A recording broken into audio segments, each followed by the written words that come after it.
Hi guys, my name is Nonima Tigela. Welcome to the Noni M podcast. Today I want us to talk about a topic that we already covered, I think last week already. Bafana Mahungela case. It's just that Njabulo and Suspect had a conversation about it, and it was quite interesting. And I thought let's react on it also on this channel. Before we do that, guys, please make sure at all times you do not stop to engage. You are always engaging by liking, sharing, commenting. Like, share, comment, and subscribe to the channel by all means necessary. Please, please, please. In that way, you are helping our channel to grow, and it has been growing. Thank you so much, with subscriptions going to 12,500 in a space of, my goodness, it's because of you, of a year. So thank you so much, guys. Other people have struggled to get to 12K subscribers within a period of a year, but here we are in this channel. Now, I really, really implore you to please make sure you engage, ask all those questions, give us that commentary so that we can come back and talk about some of the things that you guys are asking. When there is a need for us to answer to them, then we will come through and answer to them. Thank you so much. So Unjabulo Nosispet had a conversation about Bafana Mahungela, and they were playing a video of the bail hearing the second time he was applying for the bail for bail application. She was doing a bail application, and there was it was, what is it? MDNT TV has the footage, and it's there by Patricia Mashele's channel, and Jabulo played it. But some interesting things that were said there. He spoke about suspicion of video editing. And then the other thing that we saw in that video is that we saw someone going in around 8 o'clock, and then we saw a couple, in fact, ne? We saw about a couple that entered 0806, that was 6 minutes after 8. And then later on, we saw 7 minutes after 8 and 40 something seconds, Christine entering the sports club. We saw her. And then at a minute later, close to 2 minutes later, accused, which is Bafana Mahungela, entered the sports club 2. We saw him. And then 0809. And then this is where there's a suspicion of 080935, a suspicion of interference. Someone is speaking there. I don't know whether it's a prosecutor or a lawyer, but they were like, I'll argue that. So they said something along those lines. However, there was something that person that was saying that, go back. And then they went back, and I wasn't sure what was happening, but they were trying to show something. And then I was like, okay, what is that? But when Jabulo spoke about it, he's like, there are other people that entered there. But now, because of this interference suspicion that is happening in video editing, it looks like there was something that was done to that footage. Because that footage is not showing us this one going in and coming out. I don't know if there is another way of going out, or is that the only way to go inside and coming out? I don't know. But what we do not see that in that video, they did not show it much to show us that then at a certain time, Bafana, because these times that the people entered is not far from each other. Not at all. But there is something that is happening that is very dodgy. And Jabulo was like, I'm going to go look at the dark web. I'm going to look for this information because something is not making sense here. Something is very off. The other thing that he mentions is that the entire report, it was out by March already, and yet the prosecutor did not give to the lawyers. The lawyers did not request what's going on.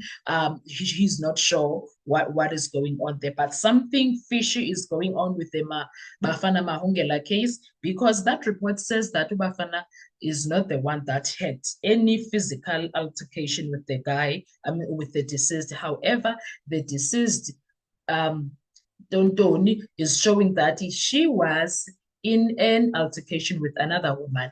And I'm not saying that what I'm about to say that's the case, but after she entered, if my memory serves me right, on that video I was watching, she entered, and then there was no, before her there was a couple that entered, and then she entered, and then that's the only woman that we saw there. So, and the couple entered 0806, and then she entered 080748. So why are we not looking into the direction of that woman now and that man? Did they know each other? Who was that man? And when did they see her when they were there? What was happening? No one is talking about that. And no one is talking about the other people that came after, because it was not long. It was busy that day.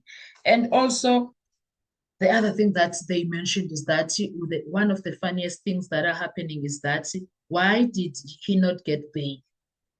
And the guy was adamant that he did not do anything. And Dunjabulo even says that, you know what, I'm not saying he's innocent, because he did touch a dead body. Why did he do that? He touched the dead body to an extent that he even wore the clothes.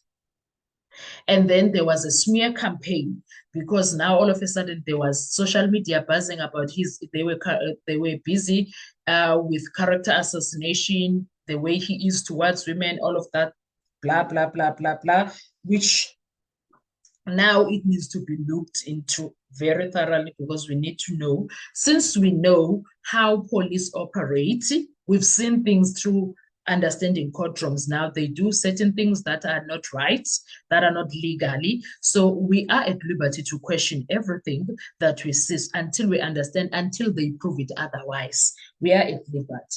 So Unjabulo felt the video has been stitched, and then there is an overlap as a form of evidence. So a stitched video to overlap as a form of evidence, it's a no-no.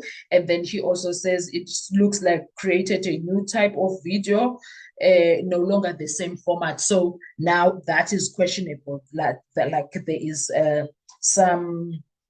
something that went left when it comes to that. And then he was like, Ubafana Mahungela was honest to say, yes, I saw the body and I panicked. I did what I did. He told the truth. But why were they not working with him by giving him bail and then be contacting, monitor him and see who he's talking to? Why was that not done? Why instead he's put behind bars?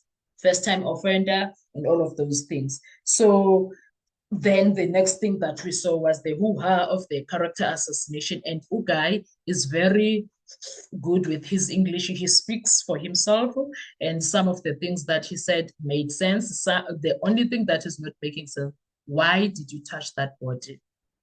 What's happening? What is happening? So now the people that needs to be checked is the prosecutor.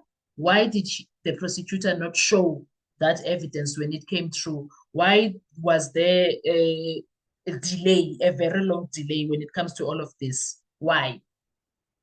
So those are the things that are being questioned when it comes to this. So there's a lot of things, but more than anything else, one thing that is for sure, there was a video editing that happened there because of how it was shown to us, and it's very questionable.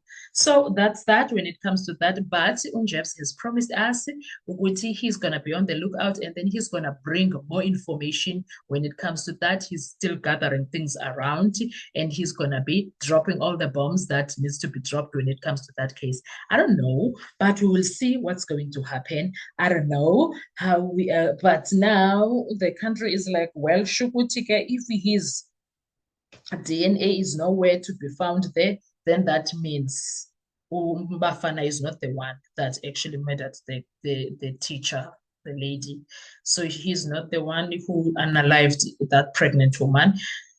South Africa for you guys. Anyway, what are your thoughts when it comes to this? Do you think we are going to have another framing situation just like the Senzo Meyiwa case? What are your thoughts? Let's talk. I want to hear your views. Thank you so much. I will see you on our next video. Enjoy your day. I really appreciate you coming through and doing all the things that you do on our channel. Don't forget to engage. Bye-bye.